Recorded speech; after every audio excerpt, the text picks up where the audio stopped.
following is a special presentation from 7 News.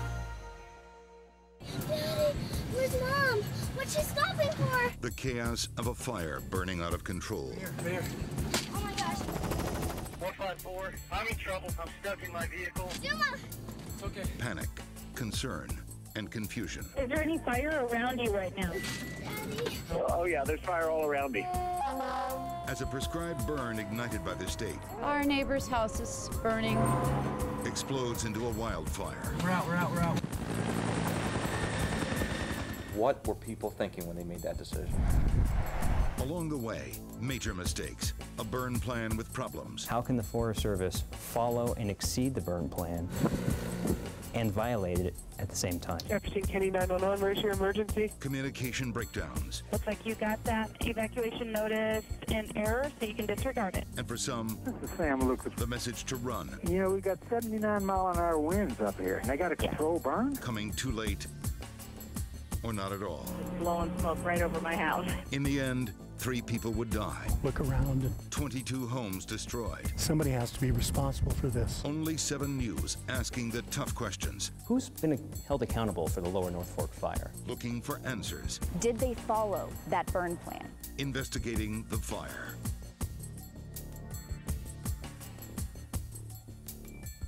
It started as an ordinary prescribed burn, only 50 acres designed to consume what could be fuel for other fires. However, that innocent burn in a matter of minutes turned deadly. And in the days and hours leading up to the Lower North Fork fire, mistakes and problems plagued everyone, from state forest employees to emergency responders. 7 News reporters Amanda Cost and Marshall Zellinger take us to where it all started. It's here, where Ann and Scott Apple lived for 22 years. Now all that's left is charred rubble. It's where Ann was on Monday, March 26, when the Lower North Fork fire roared up this mountainside. It's where she saw smoke coming from down below 4 days earlier, when she snapped this photo. The smoke was coming from a Colorado State Forest Service prescribed burn, started on Thursday, March 22nd. 4 days later, it would become the Lower North Fork fire and take Ann Apple's life. When you talk about losing everything, we did. Scott Apple, Ann's husband, was out of town when she sent him the photo.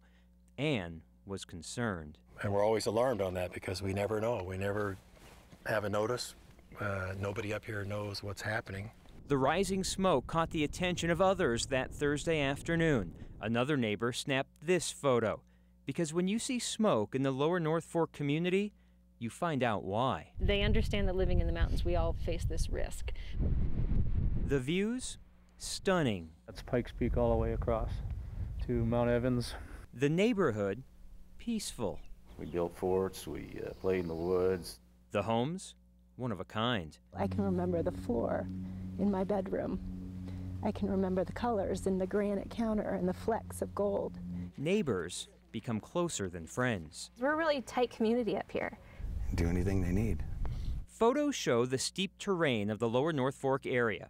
This is where the prescribed burn took place. The State Forest Service set the burn to get rid of bark and branches from between the trees. The purpose? It was part of a long-standing program by the state agency to reduce the likelihood and impact of a devastating wildfire. The same kind of wildfire the fateful burn would start. Watch on this map as we go from the burn site, only 2 miles, to the 22 homes that would be destroyed. At 11:29 a.m. on Thursday, March 22nd, the State Forest Service filled out this go, no-go checklist, confirming the burn a go. Paperwork shows on Friday the burn being mopped up. Saturday, the burn area under patrol until 2 p.m. On Sunday, unstaffed. Nothing. Even though a red flag warning was issued to take effect the following day. The prediction, hot temperatures, gusty winds. The driest March on record in Colorado, especially up here. On Monday, March 26, the burn reignited, the flames fanned by gusty winds. The State Forest Service noted at 1:40 p.m. the burn slopped over. It was another 20 minutes before this radio traffic. Stand by for tones responding to Lower North Fork for a slap on a control burn. At 2:12 p.m., the outlook positive. Right now we have about 1 acre that's burning plus one smaller spot. We have a low spread potential. At 2:21 p.m., Sam Lucas, who would die in the fire with his wife Linda, called 911 in disbelief. That is a controlled burn. The Forest Service is out there on scene with that. You know, we got 79-mile-an-hour winds up here, and they got a controlled burn? Yes. Oh, wonderful. 6 minutes later, at 2:27, the fire grows. Sounds like we got about 5 acres going now. Put another tone out for North Fork. More personnel needed to respond. At 2:30 p.m., a Jefferson County Sheriff's deputy sees what's about to grab the attention of the entire metro area. The whole valley's now covered with smoke, so we'll probably get more calls. Ann Apple watched as the smoke cloud grew. She called her husband. You know, as the day progressed, she said, well, this smoke is kind of just blown up this way like it has before, so what should I do? And I said, well, as soon as we get off the phone, call 911 and figure out what's going on with it, you know. Jefferson County 911, what are you reporting? A fire. Where at? It's down along Foxton by the Platte River. Okay, they do have crews on the way down there. Ann called 911 at 2:34 p.m. What she and dispatchers did not know, just 4 minutes earlier, the fire had escaped. Okay, it's blowing smoke right over my house. Yeah, it's about 5 acres and growing, so they've got crews on the way. Okay, thank you. Sure. Bye. Just 5 minutes after Ann Apple called 911, firefighters down at the scene were already talking possible evacuations. But 2 hours, 18 minutes would pass before the order was made. Those up here on the ridge, unable to see the smoke, they were running out of time. Jefferson County 911, where's your emergency? Where is the fire? It's south of Critchell, off of Chester Road. It's all south of you, off of Pleasant Park Road. Oh my God, it's headed this way. I don't know the direction of the fire. Dispatchers had no clue where the fire was going. This thing is off to the races. 30 to 50 miles per hour, headed for homes. Firefighters battled delays from the start, lost, looking for the fire, unsure how to get there. Still unable to locate the access road. On scene, scattered communication. Right now, we're talking out here, and we don't have anybody that's going to kind of keep track of what's going on. Flames were only moving faster. Escape, the only option, but the call to evacuate was delayed. Or never received at all. Hello, this is 911. What are you reporting? Please, we have fire up here at Chester Road, North Trail Circle. Okay, yes, you guys are in an evacuation area. I need everybody to get out. But you have to come now. We have a lot of fire. Oh, no, we're there, ma'am. We're fighting that fire. Fire crews were still struggling to mobilize. If the resources aren't starting to get distributed, you know, we may start losing a whole lot of houses on the end of the road. 612, we're losing structures. Andy Hoover watched his own home burn. I'm in my driveway. The fire has burned through. My house may be burning. Yes, it is. God, that's houses burned right there. Less than an hour before he recorded this video, Doug Gulick was doing the same thing from his porch with his camera pointed to the sky. That is frickin' ominous. Doug's family loaded into 2 cars when the ashes started raining down. Their mother, Kim, was alone and leading the way out of the drive. Doug and the children were close behind. He handed the video camera to his son right before they turned the corner. Daddy. Their escape was guided by taillights momentarily turned brake lights when Kim considered turning around. Where's Mom? What's she stopping for? They had no time to stop. What sounded like a freight train was closing in. Down there. It's down there now. The sparks kept flying like tracers, red, orange, then the first hint of clear sky. Jesus Christ. It was just enough to see what was up ahead. On the right, mailboxes on the left. Right here, right here. Oh my gosh. Zuma! It's okay. We're out. A wall of fire, their freedom. Both came the moment they passed the road leading to Ann Apple's drive. As night set, Sam and Linda Lucas were dead. Ann Apple missing. The confusion and chaos from day one leading to anger and outrage on day 2. Why a meltdown in communications? And why the confusion with the orders to evacuate? Coming up, we investigate the problems and get answers. Well, they were already calling for evacuations, and you called 911, and they told you to stop calling. Exactly.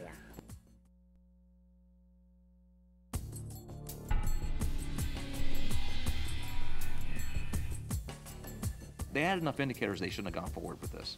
Telling me I'm sorry doesn't make a difference right now. As the sun rose on day 2 of the fire, so did the anger. Residents questioning decisions leading up to the prescribed fire, the evacuation process, and the fact that nobody was taking responsibility for what went wrong. I think it's absolutely negligent. I think it was negligent from the very start. They created a monster. They created a monster. The monster got out of hand, and they're blaming the victims for not getting out of the way. No warning, no time. I saw people running. I thought I had time. This fire could not be stopped. The questions began. They can start a fire like this with no moisture predicted. Really? These are the people we trust that they're supposed to know what they're doing? The burn turned wildfire first ignited in the red zone. They set up pretty darn close to where people were. It's not like we're talking about 1 or 2 people. We're talking about an entire road that was overtaken by this. And I just think of all the places that you could have done a controlled burn at that time, wouldn't that be one of the riskiest? The wind at over 80 miles an hour literally pushes the flames horizontally. That was in the forecast. So why would you do a burn? They walked away from a fire that wasn't put out. The winds came, kicked it up. It burned my house down, killed 3 people, and burned down all my neighbors' houses. Wait or escape. How could that happen? And nobody warned people up this way. We continued to get the same comments from them. It's a 10-acre burn, it's a controlled burn, or it's only 10 acres, or there's crews arriving on scene. I said, clearly you don't know where we are. Clearly you don't know where we are if you're telling me this. You're out of your mind. And she said it was a prescribed burn. Don't worry. And look at. It would be worse if Jim Chambers hadn't stayed behind. He never left, but not because of what he was told. He chose to. But all the ambers were flying that way, and that's what started all the little spot fires everywhere. And I mean, it was pretty intense. His sons snuck behind the fire line. Together they saved at least 6 homes. The Apple family home destroyed. It's pretty heartbreaking when you look at him, you know. All he could do was help Scott search for Ann. When we came to look for his wife, that was, I mean, you know, he had that hope in his eye, and we had to go help him search and do what we could for him. The concerns of homeowners exposing major errors. Our investigation uncovering communication meltdowns, emergency notification mistakes, and a delay in executing a timely evacuation. As the smoke built, dozens called 911 looking for direction. If there's any problem, big problems, don't you get a reverse 911 if they're worried? Well, as long as anyone's registered their phone, they'll get it. I'm just trying to figure out like what our status is. If you're going to be evacuated, they'll go door to door. We would put out like a notification if it's getting that bad. We just thought if something was really bad, we would get a call. The North Fork Fire Chief called for evacuations at 4:57 p.m. Jefferson County would send out the order 8 minutes later. But instead of the 130 homes in immediate danger receiving the notification, the Jefferson County Sheriff's Office admits it accidentally sent the alert to 20,000 numbers, some as far away as Broomfield. Realizing the mistake, the notification was stopped after 4,600 numbers. Those who got a text message saw mandatory evacuation notice, fire moving north towards Pleasant Park. That caused more people to call 911. Okay, you should not have gotten that message. A lot of people got it in error. Looks like you got that evacuation notice in error, so you can disregard it. The accurate reverse notification did not get sent out until 5:23 p.m. Our neighbor said our house was burned by 5 o'clock, so I don't think that would have done us much good. But a call was made to Patrick and Nancy Lansu, according to this data requested and reviewed by 7 News, but not until 6:24 p.m. Central Time. That's 5:24 here. What we found, of the 22 homes destroyed, only 7 received emergency warnings, none before 5:23 p.m. Some of the homes, including Scott and Ann Apples, never received a call because the system had their home mapped in Morrison, 13 miles away. We asked Jefferson County Sheriff Ted Mink about the errors. He told us the Jefferson County Emergency Communication Authority handled the contract with First Call, the reverse notification company. We assume that they have done their due diligence with this company, no reason to doubt that, and that when we punch the button, it will work. The county blamed First Call for not mapping homes in their correct location. First Call blamed the county for providing bad data. What I want to emphasize is it's only a tool.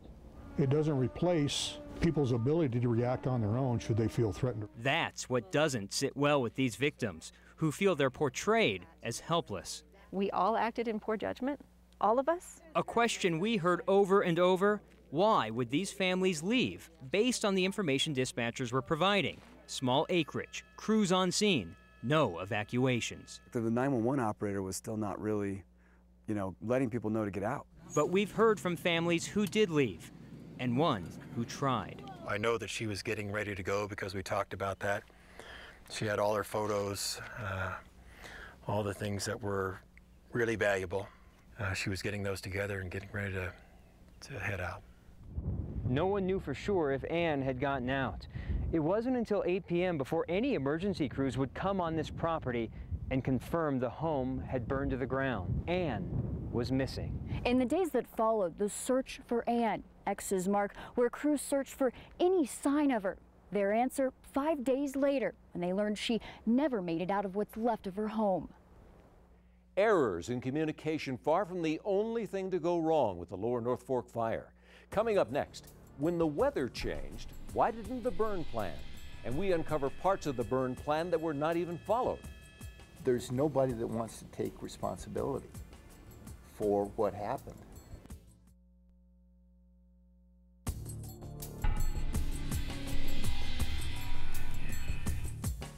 Now we have 0 snow for this month.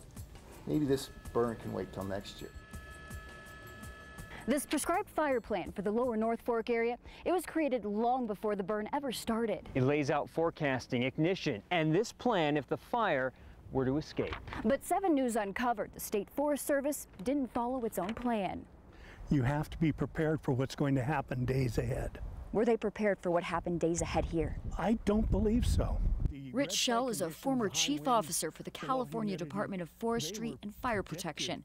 He has a history of studying fire planning, management, protection, and suppression dating back decades. Schell now works as an expert in post-wildfire analysis.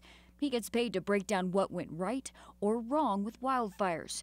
But he took on the Lower North Fork fire on his own time. We asked him to review hundreds of documents, dozens of photos from the governor's review and the burn plan. This was a very high-risk prescribed burn.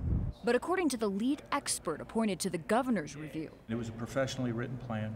It was professionally implemented, albeit one mistake on a patrol on Sunday. The plan called for 3 days of patrol, which should have included Sunday, March 25th. I don't think it would have changed the outcome. No patrol, no monitoring. Possible a lot of work could have been done on Sunday.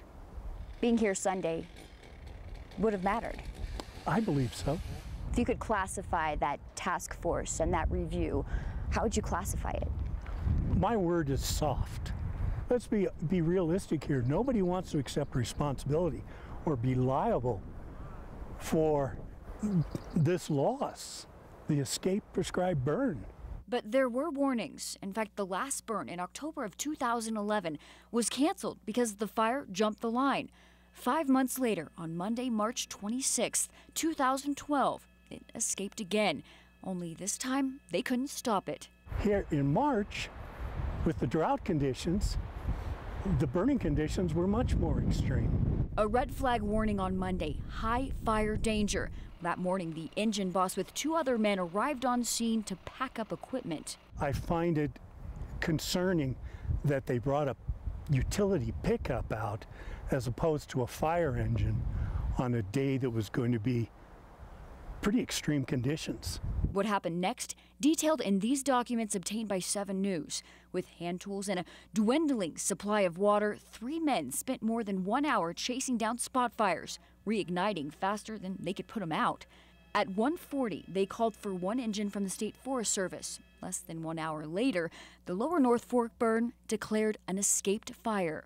In an interview with investigators, the engine boss admitted to running out of water before help arrived. From a ridge, his crew stood and watched the fire burn. Unable to start suppression efforts, they were out of resources. Water is the firefighter's best friend. They didn't have water. They had hand tools and The spot fire quickly got away from them because they didn't have all the available resources, such as water, on site. In your opinion, based on what you've reviewed, if someone did need to take responsibility in this situation, who would it be? Oh, I think it has to go back to the people that did the prescribed burn. However, the governor's review and the Jefferson County fire investigation name no blame. It's just as hard to be here today as it was the first day we were allowed back. No one involved in the burn has been disciplined. They still have their jobs. Nancy Lansue has no home. This is an act of humans. We didn't start the fire. No. Mother Nature didn't start the fire. No. The Colorado Forest Service started the fire, period. Errors in communication, a burn plan not followed. So is anyone to blame for the Lower North Fork fire? And why is the fire not considered a crime? Up next, we take those questions to the governor. Who's been held accountable for the Lower North Fork fire?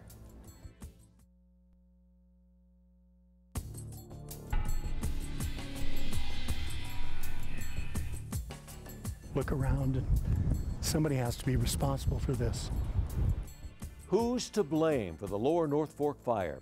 Now, this is just a portion of the documents that 7 News has asked for. We have reports and reviews, burn plans, all of the dispatch audio. So far, the state and county investigations point the finger at no one. This is either right or it's wrong. That's what I want to hear an answer to. What were people thinking when they made that decision? Look around, and somebody has to be responsible for this. There's nobody that wants to take responsibility for what happened. We've heard from the fire victims, our expert, even the sheriff. Now 7 News going straight to the governor for answers. Who's been held accountable for the Lower North Fork fire? Well, at this point, we're still working through the sequence and the facts. Governor John Hickenlooper called for an independent review of the fire. It revealed some missteps, including not monitoring the burn for a required 3 days. Someone started the fire. 3 people died, 24 homes damaged or destroyed. No one was found to be criminally liable. No one's been fired. There's been no discipline. What kind of message does that send? Well, it's a message that is very frustrating for people, and I understand that.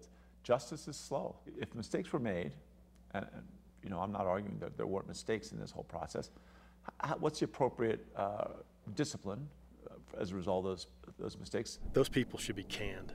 Oh, oops, sorry. Doesn't really cut it. I asked the state's CEO if he plans to discipline anyone from the State Forest Service. Let me be clear, they don't report to me, right? They report to Colorado State University. So I don't have authority to discipline anybody, but that's certainly concerning. Can you make recommendations? We certainly can make recommendations. Do you plan on it?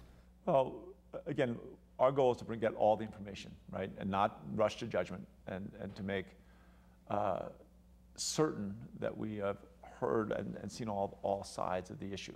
That being said, I suspect we will have some recommendations once we get all the information. With all this damage, the governor and the state legislature now dealing with what's fair compensation. And this can't be fixed by insurance, and people don't seem to understand the difference there. You can't insure land. You can't insure the beauty of the property. Scott Apple lost his wife, his memories, and his home. He's left with charred acres, just like his neighbors.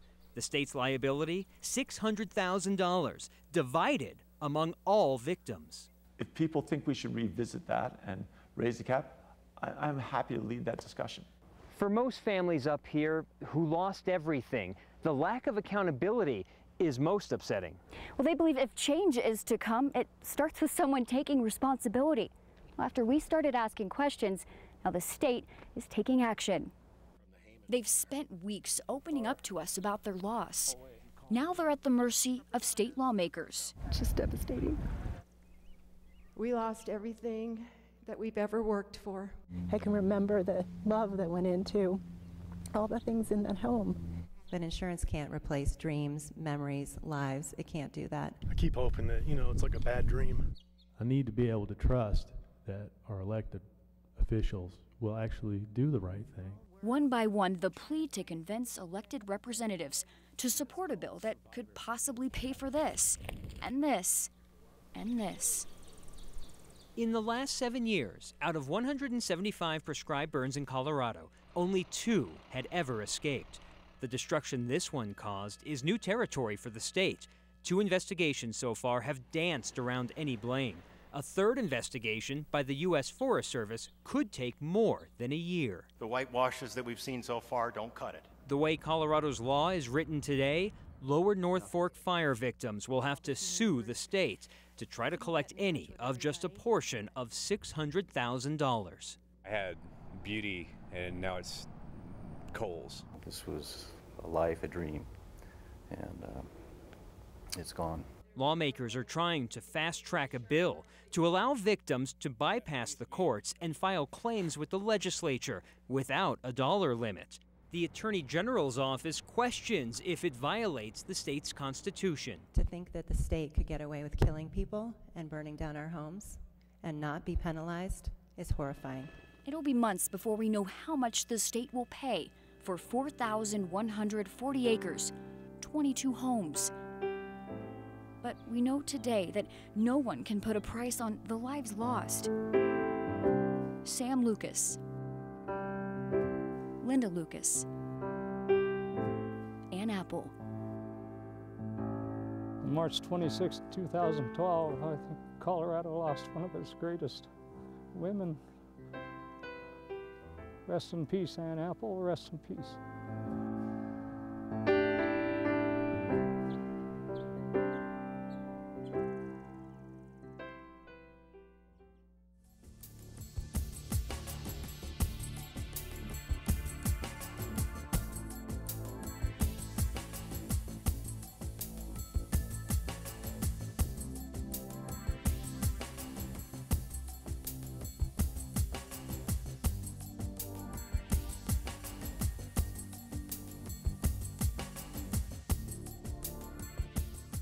The Lower North Fork fire was a tragedy that killed 3 people and destroyed 22 homes. No one caused it on purpose. There is no one person to be blamed.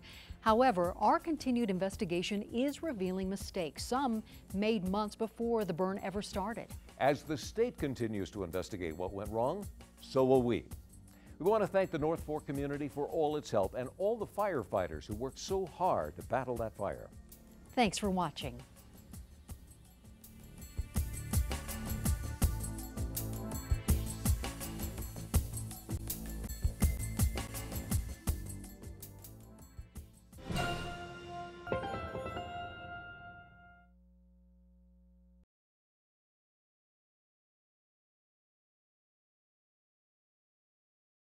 New tonight, lawmakers approving 2 crucial bills that could go a long way in helping victims of the Lower North Fork fire.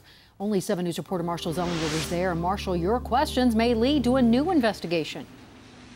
And that's highlighted in this 14-page bill given initial approval by state senators just 3 hours ago. This would create a new investigation done into the Lower North Fork fire, but that investigation would be done by lawmakers. This second bill I'm holding would also pave the way for additional compensation to those fire victims. I'm pretty excited right now. Sam Lucas, whose parents, Sam and Linda, died in the Lower North Fork fire, waited hours to testify in front of state senators. I have nothing that gets passed down to me from my parents. Senator Neville. Aye.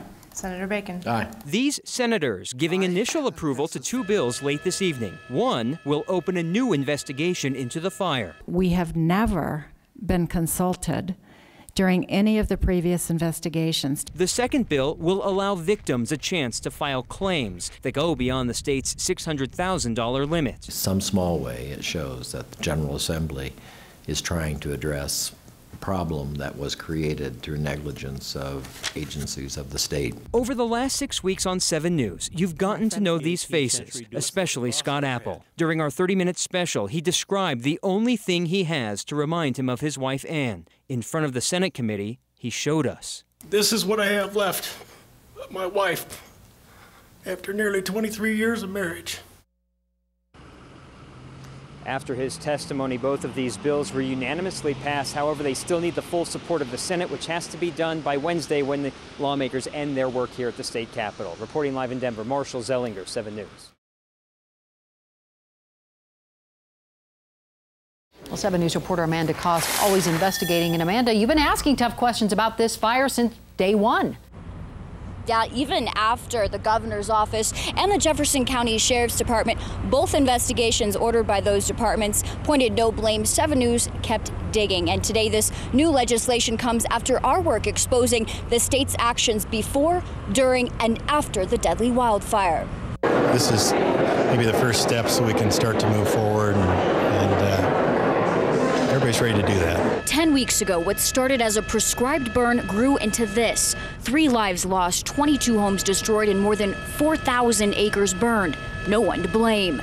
The Lower North Fork wildfire was first ignited by the Colorado State Forest Service, then left unpatrolled the day before it escaped. But no one was found to be criminally liable. No one's been fired. There's been no discipline. in our 30-minute special investigating the fire, 7 News took questions and a call for accountability from fire victims straight to the governor. Who's been held accountable for the Lower North Fork fire? We sought a wildfire expert from outside a bordering state. Did they follow that burn plan? Then less than 24 hours after our investigation originally aired, this. You know, I watched the special last night on Channel 7, and it brought everything back. And it was obvious that Colorado made an error, unforgettable error, that will forever change the lives of these people. Lawmakers announcing a compromise, a chance for fire victims to seek compensation beyond the state's liability limit of $600,000. And that compromise now signed into law. I don't think if Channel 7 hadn't pushed it, I don't think it would have happened.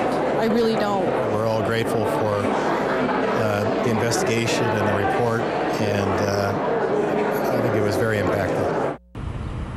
And fire victims will take their claims to a board which will delegate those liability claims on a case-by-case basis. We asked the governor today how we can ensure that these victims will be compensated. He says he can only guarantee that the process will be fair, and we will continue to hold officials accountable on what was signed into law today. Reporting live from the Capitol, Amanda Cost, 7 News. Good work, Amanda. Thank you.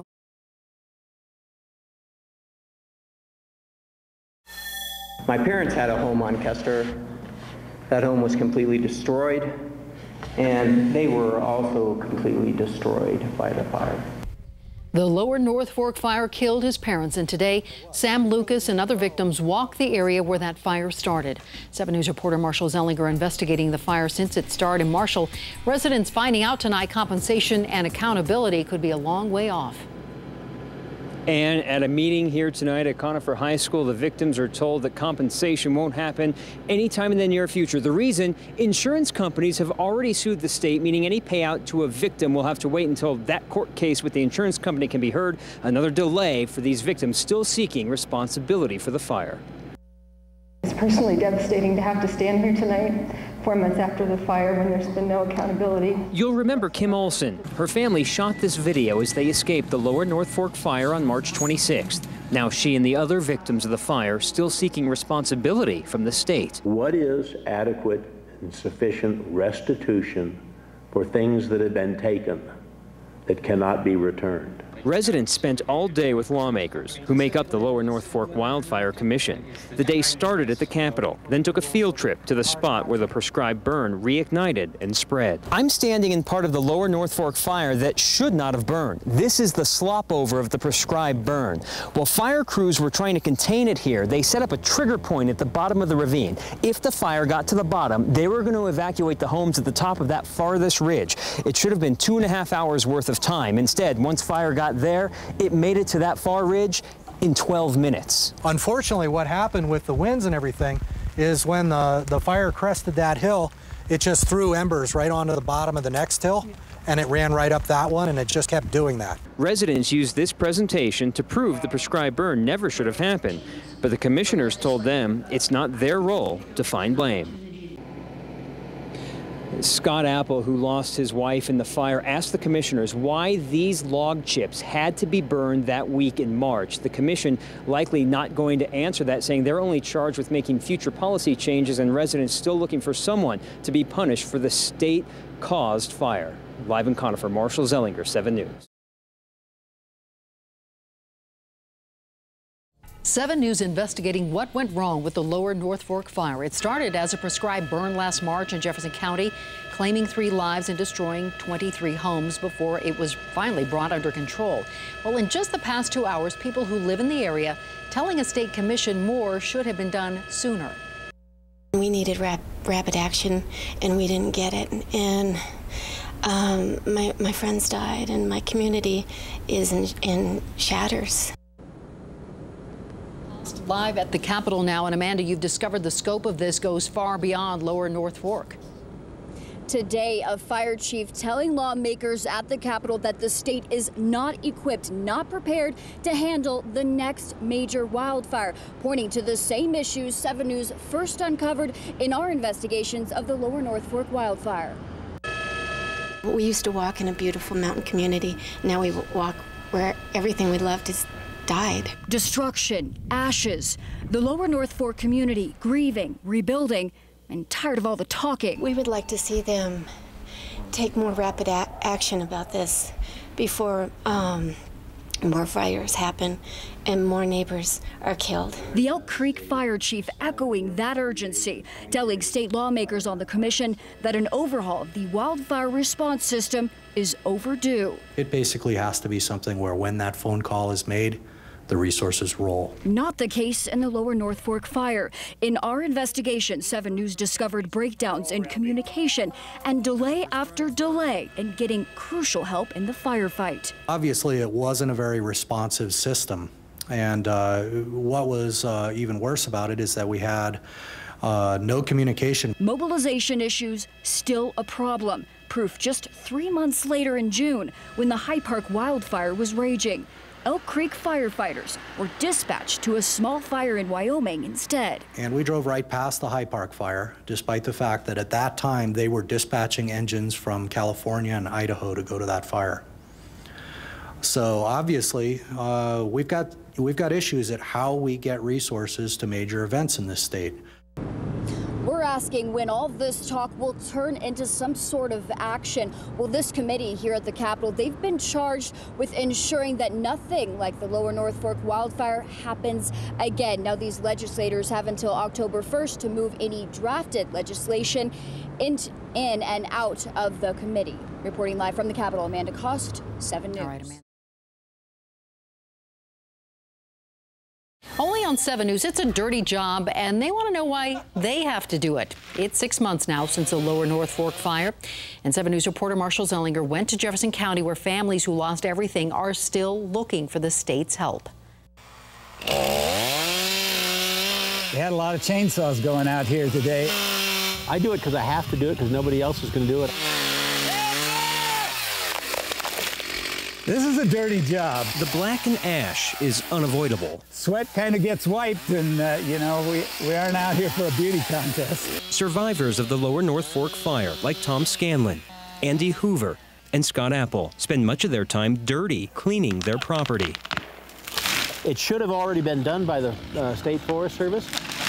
They started the damn fire, and it's their responsibility, it's their obligation to clean up after themselves.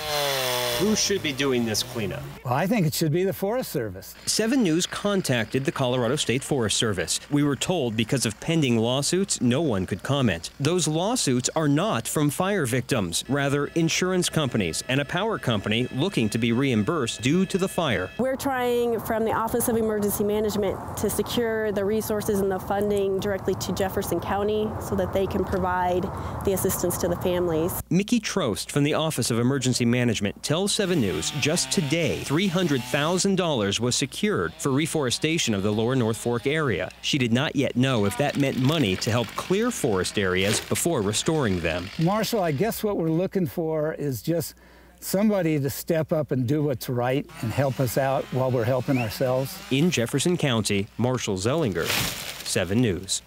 And this week, the lower North Fork Fire Legislative Commission will meet for the last time. 7 News always investigating the Lower North Fork Fire Commission meeting for the last time tomorrow. And 7 News finding out it hasn't investigated the fire itself. Marshall Zellinger live at the Capitol tonight. Marshall, you discovered the commission members are not in agreement.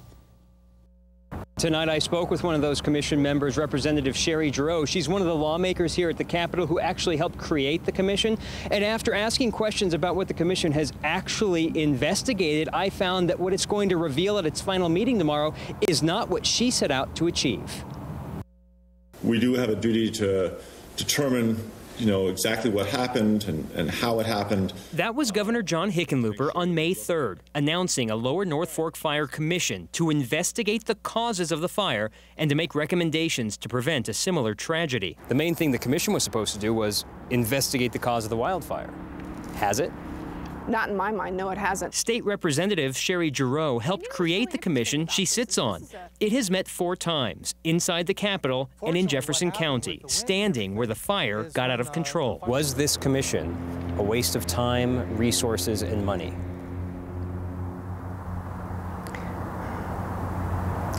This commission was a frustration.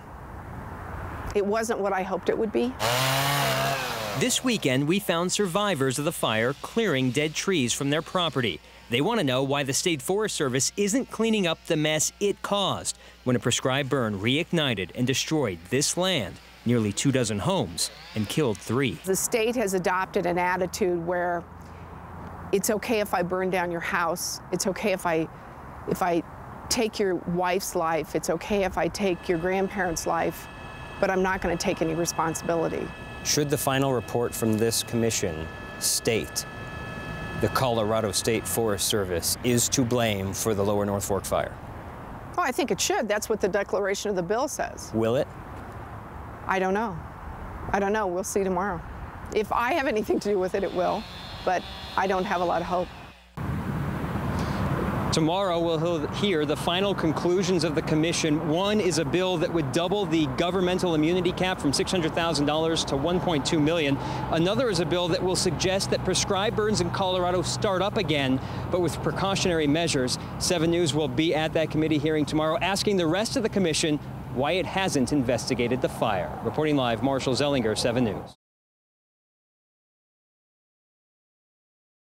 7 News always investigating. I think something really did go wrong because we lost homes and we lost lives. Make it right with the people that are damaged. The exact opposite of what's taken place here. Anger and frustration as the commission to investigate the Lower North Fork fire wraps up. Victims hoping for answers say they're getting excuses. 7 News reporter Amanda Koss asking the tough questions of the lawmakers. Started as a prescribed burn ignited by the State Forest Service. Then it exploded into a wildfire. 3 were killed, nearly 24 homes destroyed, and now 6 months later. Annoyed, furious. Frustration directed at the Lower North Fork Fire Commission. I'm really disappointed. Sparking tension between lawmakers. Mr. Scanlon, please, this is Madam Chair, Representative Giroux out of order.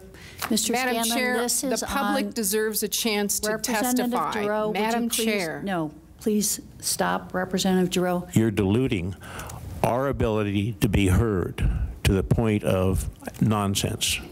You're making a mockery of the word investigation. House Bill 1352 created the commission to, quote, investigate the causes of the wildfire and to make recommendations for legislative or other action that could prevent the occurrence of a similar tragedy. Have you guys really investigated this wildfire? I think we have, to the extent that we can, as 4 legislators. Investigate in the sense that a layperson would consider investigate? No, we haven't. I think that the legislation that created this commission created some unrealistic expectations about what it could do. I've heard no answers. Scott Apple lost his wife, home, and land in the fire. He told the commission he expected more. The exact opposite of what's taken place here. Amanda tells us the commission approved only 4 of the 6 pieces of drafted legislation. One that was not approved would have allowed for additional compensation for victims without insurance after negligence by the state of Colorado resulted in their losses.